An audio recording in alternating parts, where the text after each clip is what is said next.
দীপাস কিচেনে আপনাদের স্বাগত। আমি আজকে মানকচুর রেসিপি নিয়ে এসেছি। দেখুন, মানকচুগুলো ছোট ছোট করে কেটে আমি ধুয়ে এটা সেদ্ধ করতে বসিয়ে দিলাম। এটা একটু নুন দিলাম, একটু হলুদ দিলাম, দিয়ে এবার এটা একটু সেদ্ধ হবে। তারপরে এটা আমি নামিয়ে নেব। আলু ডুমো ডুমো করে কেটে রেখেছি, সেদ্ধ হয়ে গেছে। আমি এবার এটাকে ঢেলে নেব, জলটা ঝরাতে দেব। এবার আমি আদা, কাঁচা লঙ্কা এটা আমি পেস্ট বানিয়ে নেব একটা।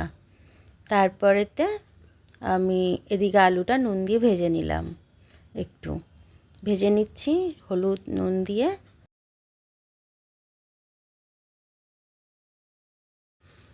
এবার আমি কচুগুলো দিয়ে দেবো। কচুটা দিয়ে একটু নেড়ে চুড়ে আমি এর মধ্যে মশলাটা দিয়ে দেবো।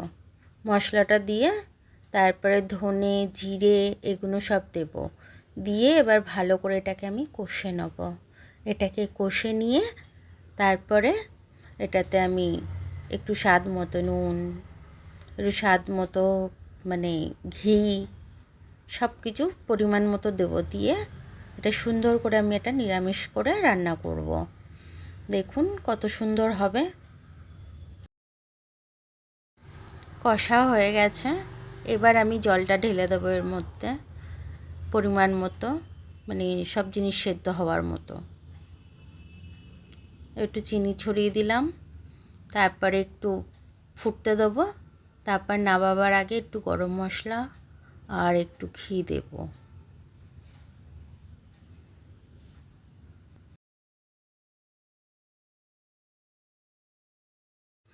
এক চামচ মতো ঘি দিয়ে দিলাম গন্ধ আসার জন্য। নিরামিষেতে একটু ঘি দিলে খুব ভালো লাগে খেতে। আর একটু গরম মশলাও দিয়ে দেবো। দিয়ে এটাকে একটু জলটা শুকাবে।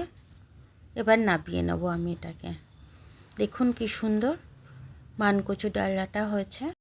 ভিডিওটা দেখার জন্য অনেক অনেক ধন্যবাদ। লাইক আর সাবস্ক্রাইবটা একটু করে দেবেন। ফেসবুক থেকে দেখলে একটু ফলোটা করে দেবেন।